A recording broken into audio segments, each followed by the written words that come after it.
tinggal supaya nggak menghabiskan APD banyak-banyak. Betul. Karena APD sekali pakai langsung buang dok ya. Iya harus buang. Jadi masa sekian harga APD dipakai buang hanya untuk sekian orang mereka menangani pasien cuma sekian pula gitu. Kita harus tetap berpikir kondisionalnya gitu.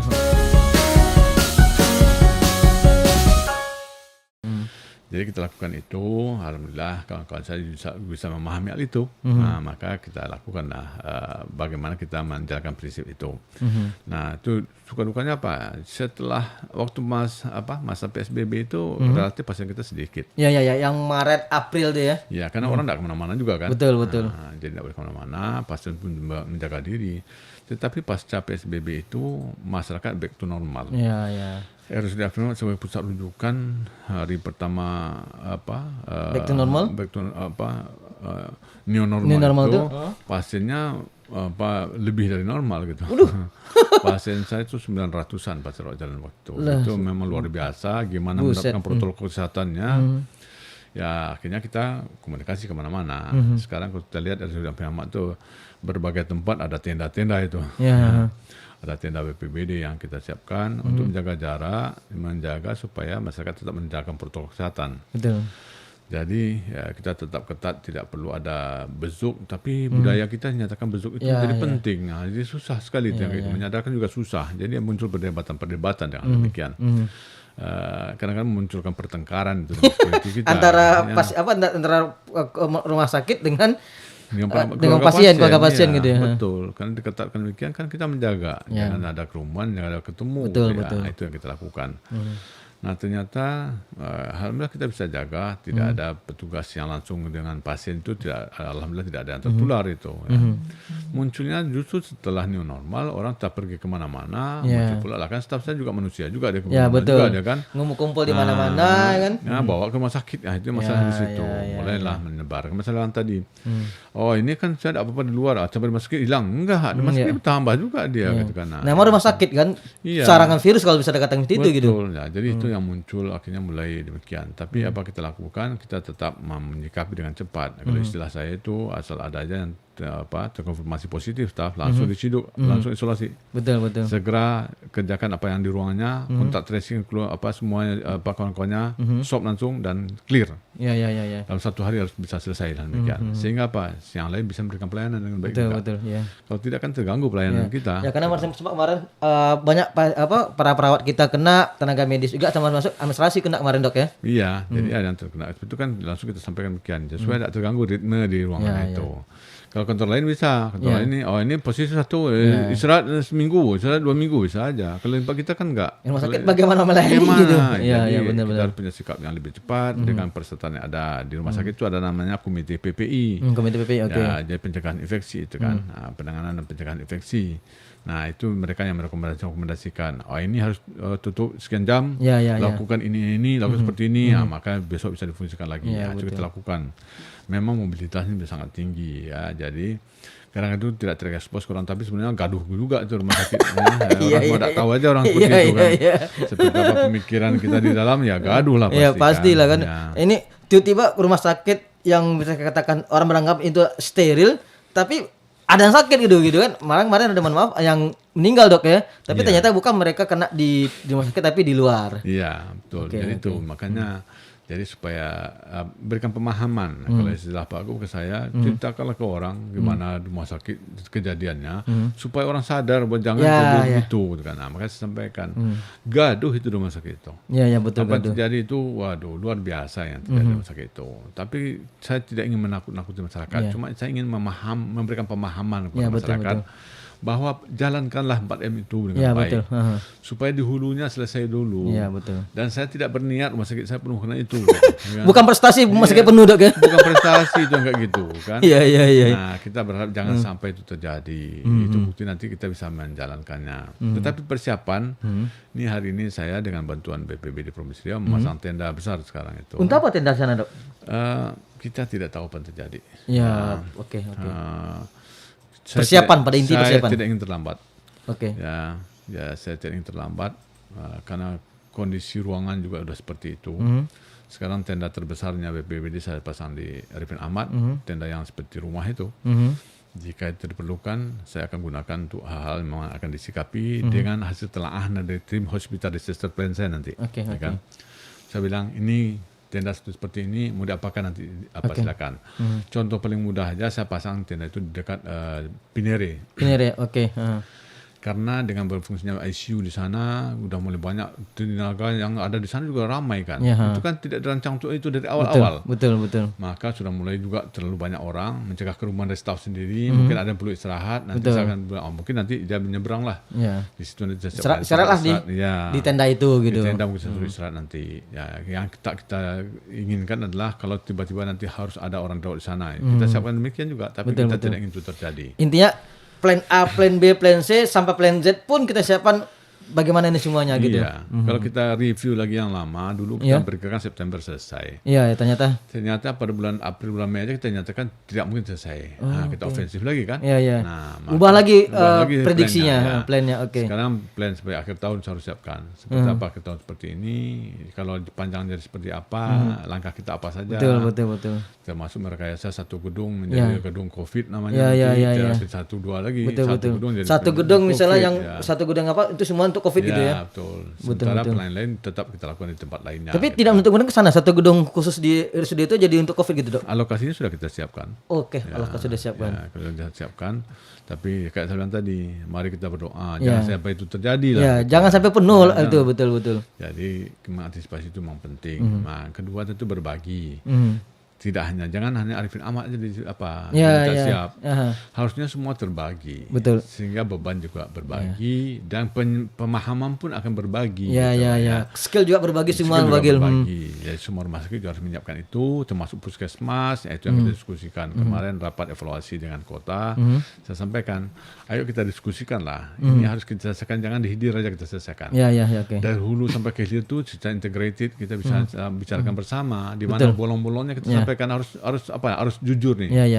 Terbuka apa adanya gitu. Jadi supaya kita tahu intervensinya apa. Jangan kita menyembunyikan nanti intervensinya kita missing dalam salah diagnosa berbahaya kan. Betul. Nah, karena diagnosis itu ditegakkan dengan segala macam informasi sebanyak-banyak baru kita terapi dengan baik gitu kan. Benar. Saya kemarin usulkan ke Pak Sekda, saya berharap tim kota dengan tim provinsi bisa duduk bersama reguler membahas hal tertentu sehingga tidak saling tuding. Masyarakat pun dapat informasi yang benar dan satu bahasanya. Saya ingin waktu tanyakan Arifin Ahmad begini, loh kok ke ini begini ya? Saya tidak mau seperti itu kan. Jadi pemahaman harus sama. Jadi saling mengisi kita. Jadi bukan saatnya sekarang ini saling tuding, saling nyalahkan, Dok ya. Ini saatnya bukan untuk mencari kesalahan. Di RSUD Arifin Ahmad saya buat tema adalah bersatu, peduli dan ikhlas dan menuju kemenangan. Bersatu, peduli dan ikhlas menuju kemenangan. Kita lagi berperang ini. Kita berperang ini harus bersatu dan peduli serta ikhlas. Bersatu peduli dan ikhlas tidak bisa. Dia menentukan diri sendiri dia. Dia harus ikhlas bagaimana kita menyelamatkan diri dan orang lain gitu. Betul. Kalau ikhlas itu kan daya imunitas juga tinggi tuh. Ikhlas dari Tuhan soalnya kan. Karena nggak ada unsur keterpaksaan. Ada keterpaksaan. Ada ikhlas dia orang muklis lah. Gimana ikhlas seperti itu kan. Jadi harusnya memang bisa dipahami demikian. Maka dengan semangat itu bersatu yang memang akan kita sampaikan bagaimana kita berjuang bersama-sama dan peduli gitu. Saya bilang tadi jaga diri, jaga orang lain. Betul. Nah, kemudian ikhlas itu berdasar diri kepada Tuhan. Kalau berdasar kepada Tuhan, kalau ada kita tidak menyesali, tapi kita bilang ini takdir lah bagi kita nih. Kenapa? Secara ikhtiar yang ada, semua Tuhan menentukan. Yakinlah apapun terjadi, apa kita lakukan kalau Tuhan tidak izinkan tidak akan terjadi dia gitu. Kun fayakun ya. Iya. Jadi dengan semangat itu menurut saya keikhlasan menurut saya menambah kekebalan tubuh, imunitas akan membaik. Gitu. Kenapa kita yakin nih, saya udah bersuara begini, ikhtiarnya udah maksimal, kita berserah daripada Tuhan. Yakin saya Tuhan. Kalau iya pun Tuhan menetapkan itu untuk saya. Kalau enggak ya? Iya, enggak ada juga. Betul. Iya, itu yang penting. Nah, Dok, ini kan ada enggak, Dok? Polisi udah menindak nih, Dok. Ini kan udah ada bentuk kekerasan lagi, penindakan bukan kekerasan, penindakan. Tentara gitu juga. Aparat juga sudah melakukan. Nah, enggak juga berubah. Ini ada apa kira-kira nih, Dok? Teking kah, keras kepala atau apa nih, Dok? Jadi salah satu argumentasi yang dikemukakan oleh terutama para psikolog, merubah perilaku itu paling susah kan. Merubah perilaku betul susah. Jadi kita tahu itu karena salah satu pendekatan sehat itu merubah perilaku kan. Betul. Perilaku hidup bersih dan sehat kan namanya PHBS itu perilaku hidup bersih dan sehat. Oh, perilaku lagi ya. Maka konsepnya negara kita di bidang kesehatan itu PHBS, perilaku hidup bersih. Karena perilaku itu yang menentukan. Betul. Karena kita tahu kalau kita bicara keterangan belum, lihatlah mana pentingnya perilaku di sana. Betul. Nah, jadi menurut saya memang pemahaman itu dijalankan terus-menerus dengan sosialisasi kayak seperti ini, jika orang mendengar, saya sampaikan tadi, secara masifnya mudah-mudahan nanti bisa dipahami yang satu dokter untuk satu kelurahan atau satu RW yang Pak Gub sampaikan itu mudah-mudahan bisa implementasinya dalam waktu cepat gitu ya. Saya terapkan alat ketokohan karena perubahan perilaku itu pada agent of change. Ya. Nah, Pak Gu bilang kemarin kalau agent of change itu dokter mungkin akan lebih percaya masyarakat. Ya. Kalau kata Pak Gu nih, kalau saya nak cakap macam tu belum tahu. Saya bukan dokter kan, Bapak bukan dokter gitu. Padahal kalau dah diskusi dengan Pak Gu, sekarang Pak Gu dah macam dokter sekarang. Beliau sangat paham, beliau semua dibaca, semua beliau ikuti gitu. Jadi diskusi kita jadi enak gitu. Jadi kita tetap nyambung dengan apa yang beliau sampaikan gitu ya. Jadi mungkin masyarakat lebih lagi kan beliau tidak mungkinlah pergi kemana-mana beliau. Betul. Maka disebarkanlah kepada profesi yang diakui sekarang ini rupanya dokter gitu, atau perawat. Tingkat kepercayaan penting itu pada di dokter. Ya, nah kita harapkan dengan dokter ikut serta kata beliau, udah maka dokter cakap di situ. Mudah-mudahan diikuti oleh masyarakat sehingga masyarakat tidak lagi cuai. Dia udah berilah contoh-contoh apa yang ada. Itu menurut saya yang diformulasikan oleh kawan-kawan saya di ID sekarang betul. Ini supaya peran itu menjadi kelihatan. Ya, kita harapkan nanti akan terjadi pemahaman yang baik bagi masyarakat sehingga dengan knowledge-nya yang benar, maka dalam praktisnya dia akan berubah perilakunya gitu ya. Jadi itu konsep yang harus kita lakukan dan menurut saya sekarang kita tidak lagi beradu-adu argumentasi gitu. Ya, tapi mencari solusi. Action seperti apa, semua solusi dilakukan seperti apa. Betul, benar. Ya. Bang Roni, ada kira bertanya? Oke, apa di IG apa mau tanya silakan Kak Dwi. Apa tuh?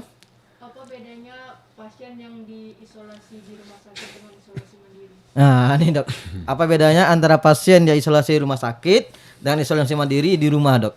Ya, pada tahapan awal waktu kasus masih sedikit kita bisa isolasi di rumah sakit semua pasien. Betul. Untuk mencegah gitu. Ya.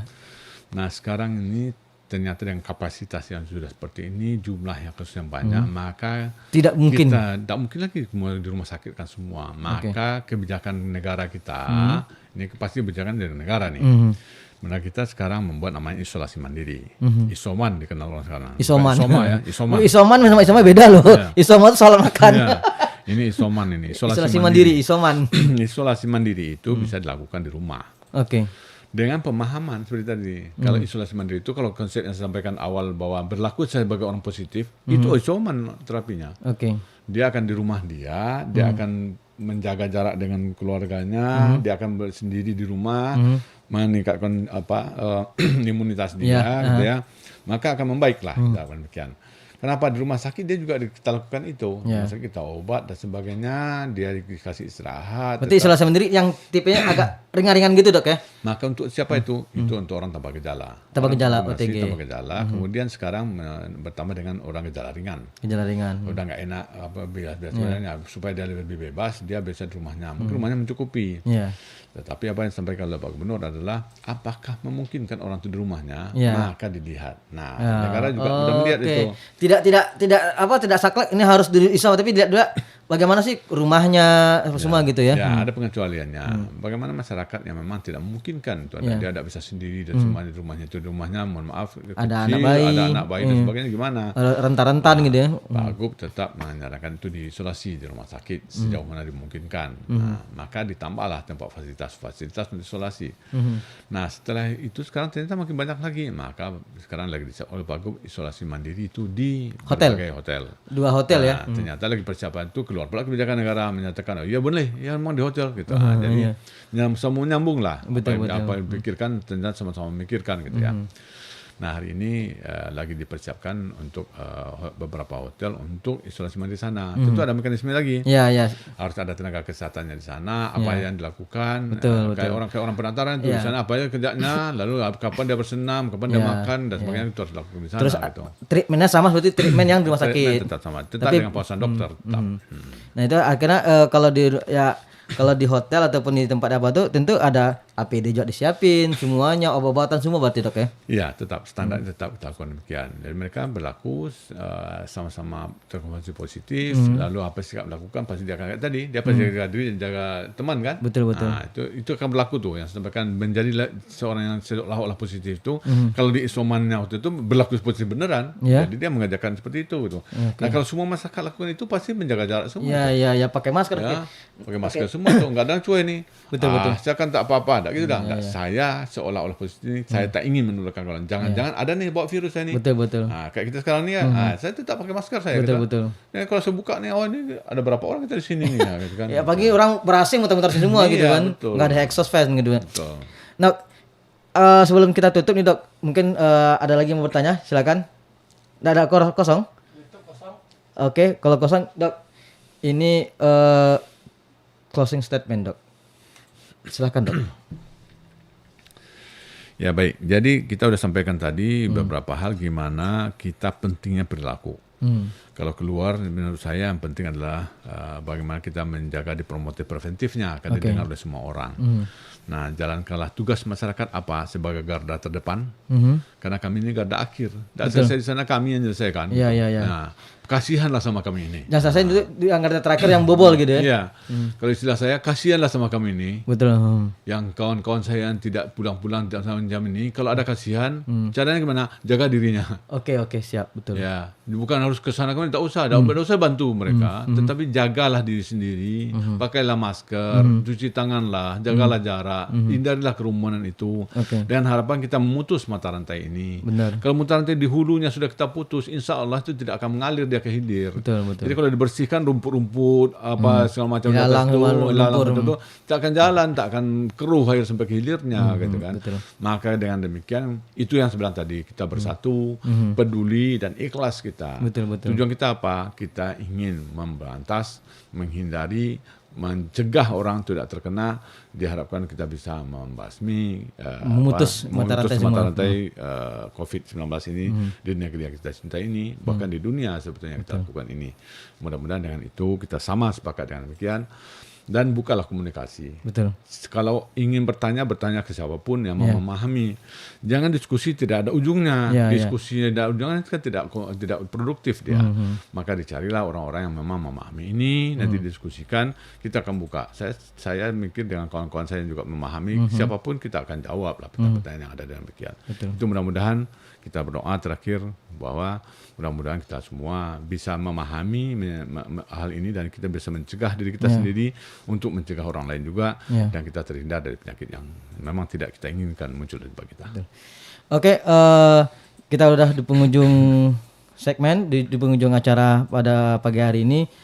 Saya Farul Ozi dan Dr. Nurzeldi, saya ingin menegaskan satu saja gitu bagi teman-teman semuanya, bagi mengubah perilaku tuh sulit, tapi lebih sulit itu bagaimana kita mengendalikan diri sendiri.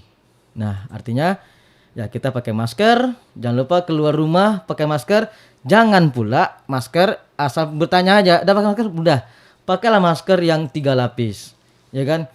Kalau misalnya kita sanggup beli rokok, kenapa tidak kita beli masker, ya kan? Pakai masker tiap hari, ya kan? Cuci tangan, jaga jarak, hindari kerumunan. Itu kunci memutus mata rantai. Assalamualaikum warahmatullahi wabarakatuh. Terima kasih atas perhatiannya dan tontonannya. Assalamualaikum warahmatullahi wabarakatuh.